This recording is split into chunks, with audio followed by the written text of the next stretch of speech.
নবী দয়া নবী মদিনা মসজিদুন নববী শরীফে বসে আছে। মদিনা মসজিদুন নববী শরীফে 1 তারিখে নবী আমার ওয়াজ করেন, ও আমার সাহাবারা, ও আমার উম্মতিরা, আল্লাহ আমাকে এতটা মহব্বত করে, আল্লাহ আমাকে এতটা ভালোবাসে, আল্লাহ আমার উম্মতির জন্য কিছু ছোট্ট ছোট্ট আমল শিখিয়ে গেছে। আমার উম্মতিরা ওই ছোট্ট ছোট্ট আমলগুলো তারা জীবনের মধ্যে যদি গেঁথে নেয়, আমার আল্লাহ তার বদৌলতে আমার উম্মতিদের বড় বড় গুনাহগুলোকে আল্লাহ ক্ষমা করে দেয়। ছোট্ট ছোট্ট আমল এমন শিখিয়ে গেছে, ওই ছোট্ট আমল করলে আল্লাহ বান্দাদের বড় বড় গুনাহকে মাফ করে দেয়। ছেলেরা, তরুণেরা, ও নবীর উম্মতিরা, আল্লাহর নবী নূর নবী দয়া নবী মায়া নবী রাহমাতুল লিল আলামিন এই কথা বলার পরে নবী পাকের সাহাবারা বললেন, ইয়া রাসূলুল্লাহ, ইয়া হাবিবাল্লাহ, হুজুর কি এমন আমল করলে বড় বড় গুনাহকে maaf করে দেন? আল্লাহর নবী বলেন, ও আমার সাহাবারা, ও আমার সাহাবীরা, দুনিয়ার জমিনে যেই জায়গায় আল্লাহ এবং আল্লাহ রাসূলের কথাবার্তা আলোচনা হয়, মাজালিসুল কুরআন ওয়া মাজালিসুল্লাহ, যেই জায়গায় রাসূলুল্লাহর কথাবার্তা আলোচনা হয়, ওই জায়গায় আমার উম্মতিরা বসে বসে আল্লাহর প্রশংসা যদি করে, সুবহানাল্লাহ যদি পড়ে, আলহামদুলিল্লাহ যদি পড়ে, নবীর প্রতি যদি দুরূদ শরীফ পড়ে, আমার আল্লাহ পাক বলেন প্রত্যেকটা আমলের বদৌলতে আমার বান্দাদের গুনাহগুলোকে আমার আল্লাহ পাক ক্ষমা করতে থাকে। বললেন না সুবহানাল্লাহ? সুবহানাল্লাহ পড়বে আল্লাহ 10টা গুনাহ maaf করে, সুবহানাল্লাহ পড়বে আল্লাহ 10টা গুনাহ maaf করে 10টা নেকি আল্লাহ আপনার আমলনামায় লিখে দিবে। যারা বলেন না সুবহানাল্লাহ। আল্লাহ নবী সাহাবারা বলতে লাগলেন, ইয়া রাসূলুল্লাহ, হাবিবাল্লাহ, হুজুর কি আদমি maaf করেন? আল্লাহ আর কি আমল শিখিয়েছে? আল্লাহ নবী বলেন, ও আমার উম্মতিরা, ও আমার সাহাবারা, ও আমার সাহাবীরা, দুনিয়ার জমিনে আমার উম্মতিরা যদি একবার কালেমা শরীফের জিকির করে, লা ইলাহা ইল্লাল্লাহ মুহাম্মাদুর রাসূলুল্লাহ, লা ইলাহা ইল্লাল্লাহ মুহাম্মাদুর রাসূলুল্লাহ, এই একবার কলমা পড়ার খাতিরে আমার আল্লাহ ওই বান্দার আমলনামায় 4000 নেকি দান করে দেয়। এই যে আমরা কলমা শরীফের জিকির করলাম, লা ইলাহা ইল্লাল্লাহ মুহাম্মাদুর রাসূলুল্লাহ, একবার কলমা শরীফ জিকির করবে, আল্লাহ আপনার আমলনামায় 4000 নেকি লিখে দেন। এটা কিন্তু অন্য নবীর উম্মতির জন্য ছিল না। আল্লাহ আপনাকে আমাকে মহব্বত করে আখেরি জামানার নবীর উম্মত করে পাঠিয়েছে, আর নবীর উম্মত হয়ে নবীর মাহফিলে গিয়ে বসবো, একটু দোয়া চাইবো, এটাও কষ্ট হয়। আমরা নবীর ছেলেরা, তরুণেরা, ও নবীর উম্মতিরা, আল্লাহ নবী নূর নবী এই কথা বলার পরে নবী পাকের সাহাবারা বলতেছে, ইয়া রাসূলুল্লাহ, হাবিবাল্লাহ, ইয়া রাসূলুল্লাহ, হাবিবাল্লাহ, ওই 4000 নেকি ওই উম্মতরা যদি না কাজে আসে, ওই নেকিটা কি বেকার হয়ে যাবে? ওই নেকিটা কি বরবাদ হয়ে যাবে?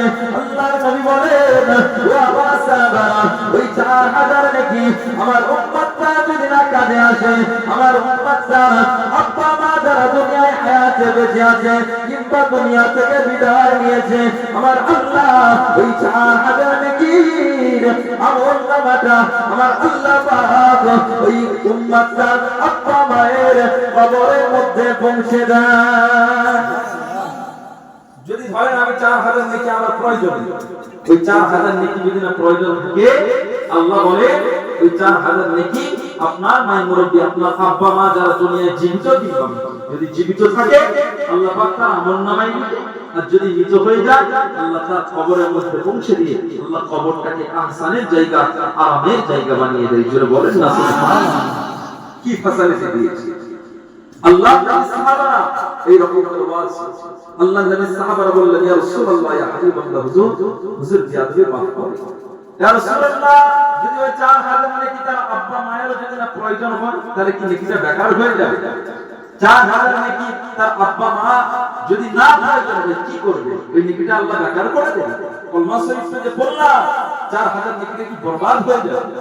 ছেলেরা, যুবকেরা, তরুণেরা, ও যুবকের উম্মত উম্মতিরা, কোন নবীর উম্মত করে আল্লাহ আপনাকে আমাকে দুনিয়ার জমিনে পাঠিয়েছে, একটুখানি খেয়াল করে শোনেন।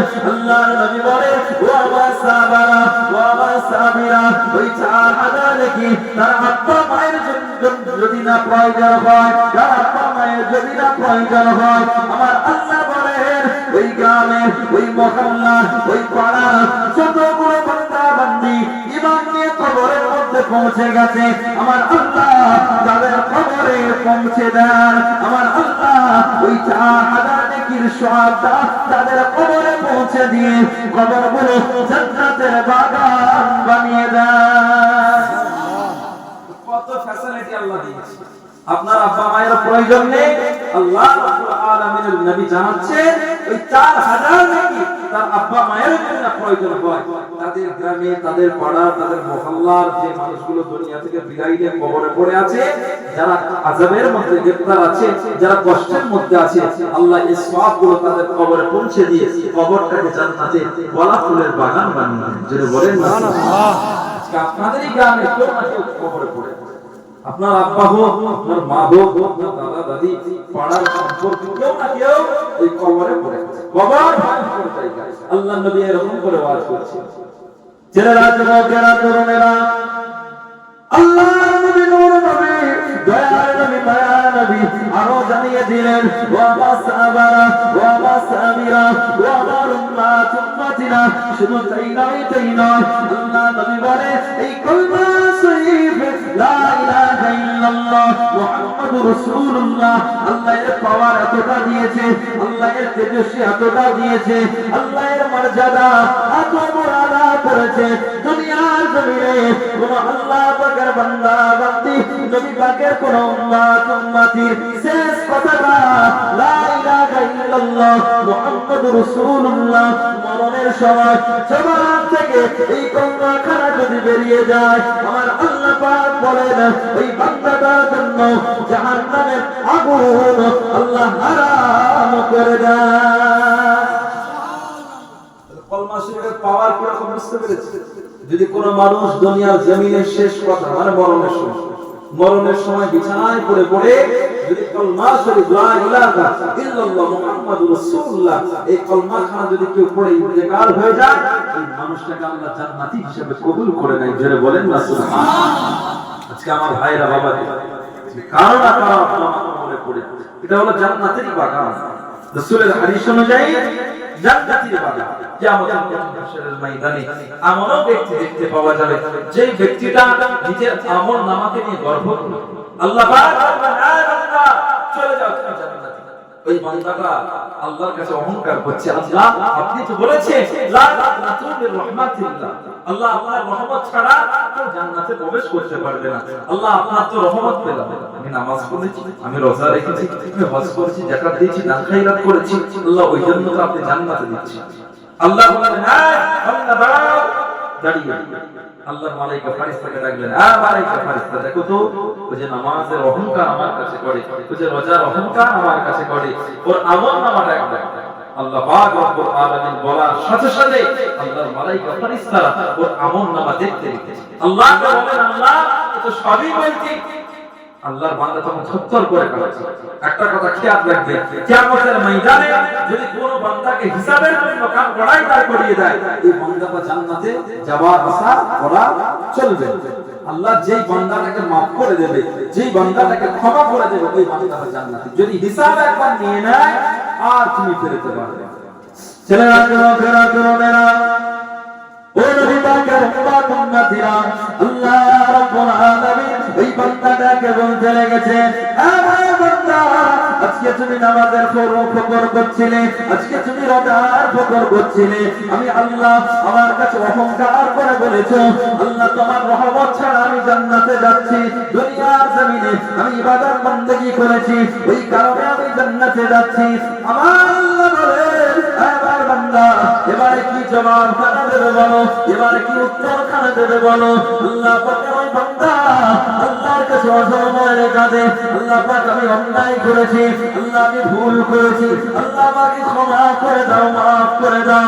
এইরকম করে এই বান্দাটা যখন কাঁদতে থাকে, সবার শেষ বান্দাটা জবান দিয়ে বেরোয়, আল্লাহ পাক আপনার রহমত আমার প্রতি নসিব করো, আল্লাহ আপনার রহমত আমার প্রতি নসিব করে আমাকে আপনি ক্ষমা করে জান্নাতি করে দেন। আমার আল্লাহ পাকের সাথে সাথে রহমতের দরিয়ায় জোশ মেরে গেল। আমার আল্লাহ পাক বলেন, আমার বান্দা যাও, চলে যাও, চলে যাও, আমার রহমতের সিনায় তোমাকে জান্নাতি হিসাবে কবুল করে নিলাম। আল্লাহর রহমত যে বান্দার প্রতি পড়ে যাবে সেই বান্দাই। আজকে এতগুলো ভাই এই জায়গায় এসে বসেছি, আল্লাহর রহমত যদি না হতো কোনোদিন এই জান্নাতের বাগানে আসতে পারতাম না, কোনোদিন আসতে পারতাম না। আল্লাহ আপনাকে আমাকে মহব্বত করে ওই জন্য জান্নাতের বাগানে বসে আছে। আল্লাহ নূর নবী বলে, যে বান্দারা এবারে জান্নাতে চলে যাবে, আমার আল্লাহ পাক ওই বান্দাদের প্রত্যেকটা মনের নেক আশাকে পূর্ণ করে দেবে। যে বান্দারা জান্নাতি হয়ে যাবে, ওই বান্দা যদি মনে মনে ভাবে যে আল্লাহ ওই খাবারটা খেলে আমার মনটা শান্তি থাকতো, ওই খাবারটা যদি আমি খেতাম আমার মনটা তৃপ্তি হতো, সাথে সাথে জান্নাতের খাবার ওই বান্দার হাতের মধ্যে চলে আসবে। জোরে বলেন না সুবহানাল্লাহ। তাহলে জান্নাতের বাগানে বসে যদি দোয়া চাই, ওই জান্নাতের বাগানে আল্লাহ যদি মনের আশাবাদকে পূর্ণ করে, রাসূলের কথা অনুযায়ী এটা জান্নাতের বাগান, এই জায়গায় বসে তোমার মাই মুরব্বিদের জন্য দোয়া চাইবে, আব্বা মায়ের জন্য দোয়া চাইবে, আল্লাহ ফিরিয়ে দেবে, কারণ এটাও জান্নাতের বাগান। জান্নাতের বাগানে যা চাইবেন আল্লাহ তাই দেন। আপনি বিমারের মধ্যে আছেন, আপনার রুজি রোজগারে বরকত হয় না, আছে এই জায়গায় বসে একটু দোয়া চাই। যে মাই মুরব্বিগুলো কবরে পড়ে আছে, তারা আজকে খাবার আশায় থাকে, খোরাক আশায় থাকে। আল্লাহ রাসূল বলে, একজন মানুষ যদি ইন্তেকাল হয়ে যায়, ওই মানুষটা কিন্তু দোয়ার ভিখারি থাকে, খাবার আশায় তাকিয়ে থাকে না, পড়ার আশায় তাকিয়ে থাকে না, শুধুমাত্র দোয়া। ওই মানুষটার জন্য দোয়া করো। ওই তোমার আব্বা, তোমার মা, তোমার দাদা, তোমার দাদি যাই হোক না কেন, একটা মানুষ মরে যাওয়ার পর থেকে তার জন্য দোয়া ছাড়া আর কিছু না। তার নামে দান সজ্জা করবে, তার বদৌলতে আল্লাহ কবরে সওয়াব পৌঁছাবে, তার জন্য কোরআন পড়ে দোয়া চাইবে, তার বদৌলতে আল্লাহ দান কবরে পৌঁছাবে, তাদের কবরে আযাবগুলোকে ঠান্ডা করে। আল্লাহ যেন আমাদের প্রত্যেককে নেক আমল করার তৌফিক দান করেন। সকলে বলুন আল্লাহুম্মা আমিন। আল্লাহ যেন আমাদের প্রত্যেককে মানে মুরব্বিদের কবরের আযাবকে আল্লাহ মাফ করে দেন। সকলে বলুন আল্লাহুম্মা। দরুদ শরীফ। আল্লাহ